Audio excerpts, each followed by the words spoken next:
Like everyone else, my heart and mind have been on Ukraine. I'm aware that it's not a simple black and white or purely good versus evil test. It's complicated. And yet, when I see the pictures of Putin's destruction and contrasted with the pictures of the stories of bravery and leadership in Ukraine and in the streets in Russia, it both breaks my heart and is inspiring. And then when I watch in Congress, both sides of the aisle stand up and clap in support of Ukraine during the State of the Union address, I watch with wonder, because we haven't seen both sides of the aisle stand up and clap for anything in the last 5 years. And then I read in the polls that more than 80% of Americans are in support of Ukraine. Again, 80% of us haven't supported anything in the last 5 years. And I keep wondering, is there anything about the situation in Ukraine that can help us understand and repair what is very broken here in this country?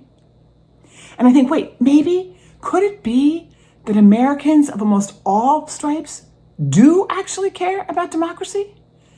And I keep wondering, will this war make us understand that the fate of democracy there is very connected to the fate of democracy here? The Ukrainian war is showing us in the starkest way possible how the world has broken up into democratic and autocratic camps. That division has shaped everything, from governments and disinformation campaigns to supply chains and corruption and technology. And it seems like everywhere the autocrats have been gaining the upper hand, not just in Russia, everywhere. Here too. We have let a lot of things slide. Many Americans have forgiven or forgotten, or worse, celebrated the actions of our own autocrat.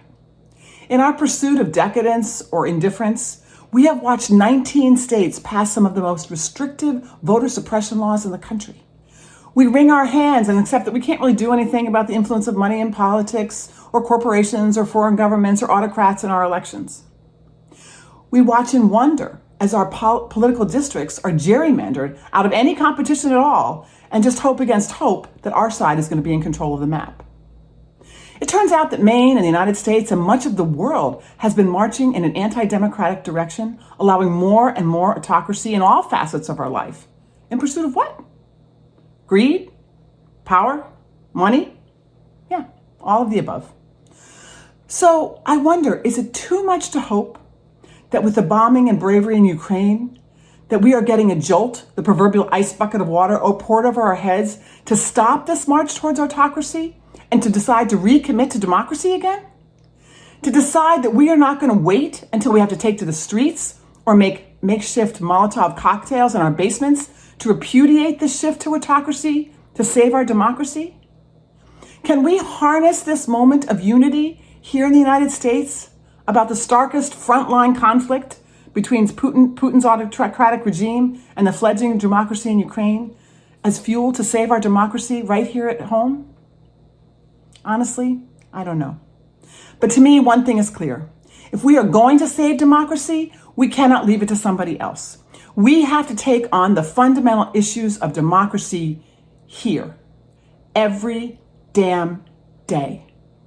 We have to take a stand against these anti-voter laws and against these anti-democratic leaders. We must speak out.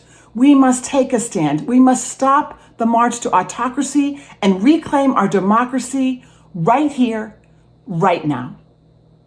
And our hearts go out to the brave souls in the Ukraine who are on the front lines of this dual conflict as we speak.